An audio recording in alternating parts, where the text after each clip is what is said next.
ده عشان انا جايباه يصلح لي حاجه، فهو لازم يجيب بايه؟ بالعده، بالمعدات بتاعته، صح؟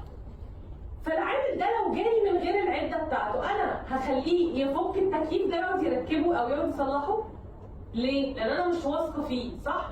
هو جاي لي كده، اهلا وسهلا انا جيت، هل هيعمل لي حاجه؟ هل انا عارفه ان الشخص ده مؤهل ان يصلح لي التكييف ده؟ اكيد لا، صح؟ التالت ده اكوزيشن برضو لازم يكون جاي معاه شنطه فيها حاجات كتير عشان اقدر ان انا اضمن انه في الشركه بتاعتي هو هيقدر ان هو يديني الحاجه اللي انا محتاجاها. طب الشنطه بتاعتنا واحنا تالنت اكوزيشن ورايحين الشركه، المفترض ان هي يكون جواها ايه بالظبط؟ اولا داتابيز، انت الداتابيز بتاعتك فين؟ فين الداتابيز بتاعتك؟ بمعنى سواء انا عندي اكسبيرينس ما عنديش اكسبيرينس، انا لازم يكون معايا داتا كتالنت اكوزيشن عشان اقنع الشركه دي، انا لازم يكون معايا داتا، ومش اي داتا، ده داتا لكاتيجوريز من الوظائف كتير جدا.